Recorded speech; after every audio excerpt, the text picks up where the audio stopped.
sense that I get from fans feedback is that they're not particularly sympathetic to either side. And they're just frustrated by the situation. How cognizant are you guys of alienating fans, and what could come of that? No, I think we've always been very, very cognizant of, the engine that largely drives our business, the talents and abilities of the players, but the hard-earned money that the fans invest in coming to see guys play is the most important part of this, which is why from very early on we made the concessions we made at the beginning. We didn't take the stance of anchoring out in some unrealistic place and then negotiating down slowly from there. We immediately went to a place that we thought was fair and could help salvage a deal and salvage the season. And so, that always colors our conversation as we have meetings like we had today and other meetings that we've had before.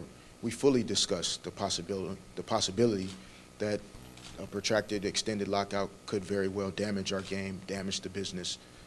We could have a very different outlook on where this game is going if this lockout extends too long. So we have to balance that, but at the same time, as an association, we have a responsibility to our employees and our members.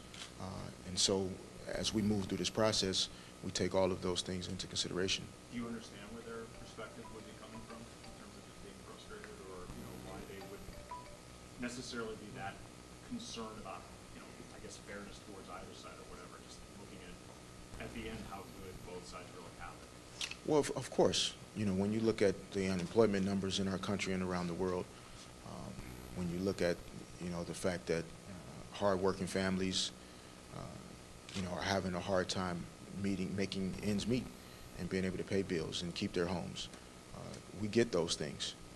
We have family members of our own that go through the same things, that call us when they're in tough spots. So we feel we can relate as much as possible, but relatively speaking, we know where the NBA, where this business, the game of basketball, those opportunities that have been afforded to us that other people can't necessarily relate to. So we get that part of it, and that's why we're not trying to in any way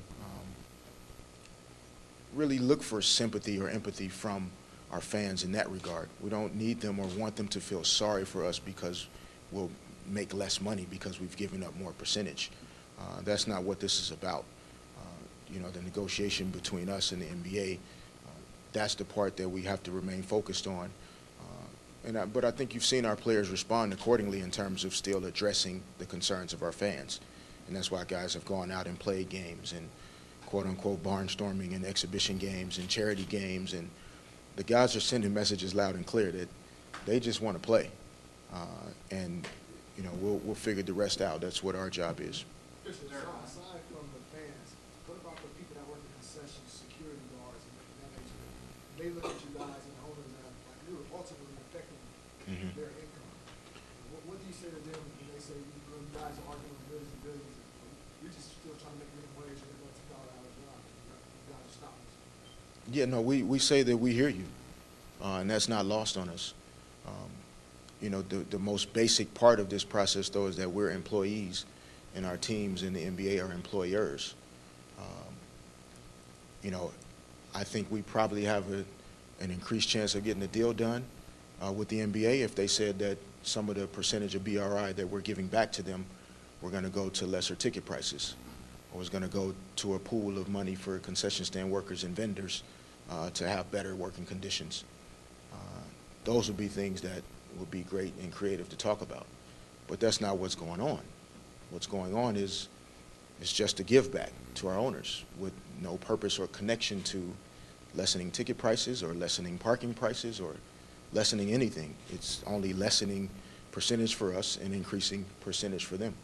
The problem that I have with your question is I think your question posits that the players have to always give back. When you say, don't you have a concern about the vendors and the employees in the arenas and the people that run the parking lots and all that, the assumption is that the only way we can get a deal is that the players make it happen. And the only way the players can, no, but I'm just saying, the only way the players can make it happen under your hypothetical is if they capitulate And what we're saying is that we've been extremely fair. We tried to make a deal. We've done all the negotiation. That's why we filed the unfair labor practice charge against the NBA that's been pending for months, is because we admitted, we felt that they were not negotiating in good faith, and everything that they've done confirms that we were right.